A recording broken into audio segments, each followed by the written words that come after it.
Évolue-t-on vers un djihadisme au féminin? Réponse oui. Oui, pour plusieurs raisons. L'affaire de Béziers, à laquelle vous faisiez allusion dans votre question, l'affaire de Béziers, pour nos auditeurs, hein, parce que ça n'a pas fait beaucoup de journaux non plus, j'en ai un peu parlé sur LCI, mais c'était 5 minutes.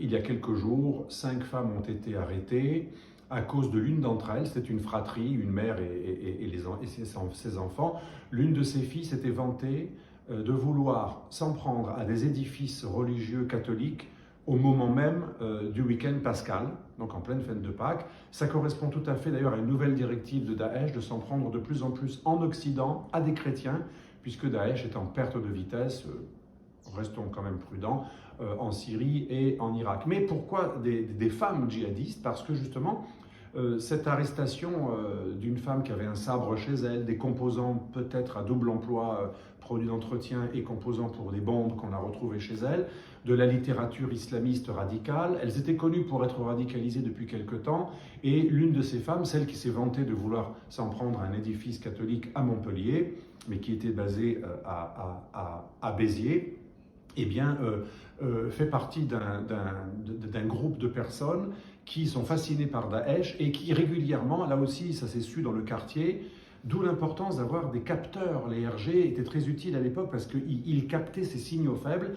On savait depuis quelque temps déjà que cette fille se vantait aussi de visionner des vidéos de décapitation, des vidéos de Daesh extrêmement violentes. Donc, ça me permet de rappeler, comme le disent certains du renseignement avec qui je suis en contact, qui travaillent dans des entités régionales en tant que consultant, après avoir été dans le renseignement, ils me disent que ce qui manque le plus pour l'antiterrorisme, c'est des capteurs sociétaux, des formations de travailleurs sociaux, d'agents de mairie, d'agents de préfectoraux, de municipalités, mais aussi de clubs sportifs, d'animateurs, de MJC, etc. Ce qui manque le plus, c'est des petits capteurs qui peuvent être liés à des phénomènes comme l'ex-RG, qui a été supprimé, un renseignement territorial, mais qui était beaucoup plus politique et social. Celui des RG, ils allaient partout, ils avaient des capteurs, donc de signaux faibles. C'est très important parce qu'aujourd'hui, on a de plus en plus un djihad endogène et un djihad encore plus jeune et qui commence à se féminiser. Tant en Syrie, on a observé avec la fratrie des frères Klein, par exemple, ou Émilie Koenig, cette fameuse bretonne, même si le nom ne l'est pas, fille de gendarme, qui est devenue la plus grande recruteuse pour Daesh et qui a terminé en Syrie. Elle est aujourd'hui capturée elle est tenue dans une prison de Kurdes, dans le nord de la Syrie, d'une milice kurde. Mais comme cette milice kurde ne bénéficie pas d'un État, on ne peut pas la juger. Les Irakiens ne veulent pas juger toutes les mamans, les djihadistes, les filles, les sœurs de djihadistes, ou les djihadistes féminines ou masculines d'ailleurs, et leurs enfants. L'Irak ne veut pas tous les juger à la place des Syriens. Donc les Kurdes se retrouvent avec pas mal de gens, à peu près au moins une centaine, 100 à 150 mamans, et à peu près 300 enfants de ces femmes djihadistes qui sont allées rejoindre un djihadiste ou qui ont elles-mêmes recruté des djihadistes, comme Émilie Koenig. Et donc voilà, ce phénomène de féminisation du djihad, il est observable depuis déjà 2012-2013, quand des femmes étaient parties suivre des compagnons. Mais souvent, malheureusement, la justice n'a pris ces femmes, c'est un peu comme l'antiracisme déresponsabilisant, on n'a pris ces femmes que pour des victimes, finalement, d'un méchant conjoint, encore le mâle qui est le responsable de tout. Elles étaient considérées irresponsables. Et beaucoup de femmes qui sont revenues en Europe, en Allemagne, en Suède, on a déjà un recul, en Belgique et en France, souvent elles ont été assez sous-condamnées, considérées finalement des djihadistes, mais qui auraient été sous l'influence d'un gourou mâle, et donc la femme serait ce qui est à mon avis assez méprisant envers les femmes. Si j'étais une femme, ça m'énerverait qu'on me considère comme un mineur, comme une personne mineure, irresponsable. Et l'ONU, d'ailleurs, un rapport de l'ONU récent, c'est étonnant, l'ONU qui est pourtant très politiquement correcte, récemment a dit il y a une dérive dans les pays occidentaux à vouloir déresponsabiliser les femmes de djihadistes ou les femmes djihadistes, comme si elles n'étaient pas responsables de ce qu'elles avaient fait, comme si elles ne savaient pas où elles allaient, et comme si finalement c'était moins grave d'être une femme djihadiste qu'un homme djihadiste. Heureusement, c'est en train de changer. Mais voilà, on a toujours un coup de retard sur le djihadisme. Le djihadisme au féminin existe, il augmente. On l'a vu avec le projet d'attentat en 2016 contre Notre-Dame de Paris. 4 femmes djihadistes, dont l'une est en procès d'appel ces jours-ci. On l'a vu à Nîmes, on l'a vu à Béziers avec ces femmes qui ont été arrêtées pour projet de djihadisme, d'attentat djihadiste contre des églises à Montpellier. On l'a vu aussi avec la fameuse Boumedienne, avec aussi les attentats du Bataclan, les attentats de l'Hypercacher, où on a vu à chaque fois, derrière des djihadistes, ou à leur côté, des femmes, les enfants, des sœurs, des belles-sœurs. En fait, ce nouveau djihadisme endogame et occidental, avec pas mal de convertis, comme les frères Klein, etc., eh bien c'est un djihadisme de fratrie, et si c'est un djihadisme familial, où en fait c'est toute une famille qui bouge, ou qui se mobilise dans une action, eh bien forcément on a de plus en plus d'enfants. C'est un vrai problème.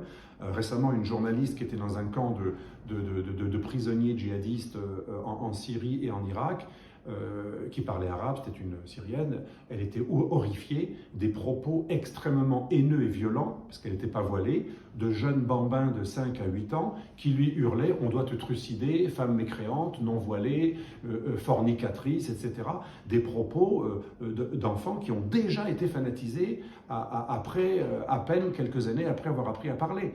Donc c'est un vrai problème de faire revenir des gens qu'on pourra difficilement couper totalement de leur famille. Et quand on sait que les familles sont souvent contaminées, même celui qui n'est pas djihadiste dans une famille, il est souvent un peu solidaire du reste de la fratrie, et parfois secrètement lui-même converti aussi. Bref, c'est un véritable casse-tête aujourd'hui, et c'est une actualité, c'est pas nouveau.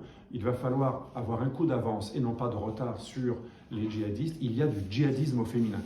Il y a un nouveau djihadisme qui est porté par des femmes, des épouses, des sœurs, des belles-sœurs et des enfants de ces matrices du djihadisme. D'ailleurs, certaines d'entre elles s'appellent el-Jihad, la maman du djihad, en gros, la force symbolique de la mère qui porte le djihad. Et ce qui est nouveau aussi, Daesh est très moderne, n'est pas du tout arriéré comme on le croit, totalitaire, mais pas forcément non moderne.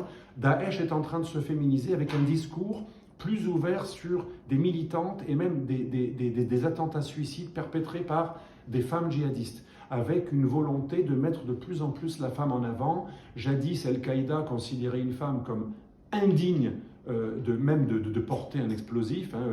Un des auteurs de l'attentat de septembre 2001 disait qu'il souhaitait surtout ne pas mourir avec la moindre femme autour de lui et la moindre trace de femme à son enterrement.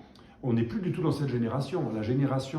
La troisième nouvelle génération de djihadistes, portée par des jeunes occidentaux et autres du monde entier, et de plus en plus par des femmes, maintenant incite des femmes à commettre des attentats. Pourquoi? Parce qu'au début, c'était purement tactique, elles étaient plus difficiles à contrôler. C'est un peu comme les cartels mexicains qui ont fait passer de la drogue dans les habits de jeunes femmes migrantes et avec leur enfant à la main qu'on ne pouvait pas soupçonner.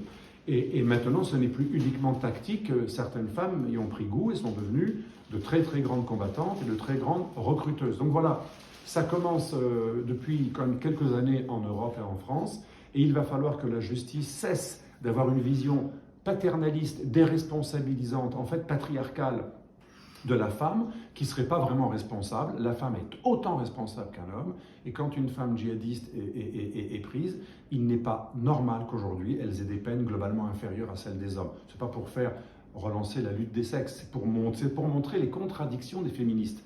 Ils veulent les droits égaux des femmes par rapport aux hommes sur plein de domaines, mais par contre, quand une femme revient de Syrie, elle devait être jugée de manière moins sévère que l'homme, parce que finalement, elle aurait été sous l'influence du méchant mâle. C'est complètement aberrant. Si j'étais une femme, encore une fois, je serais choqué que l'on considère les femmes comme moins responsables qu'un homme.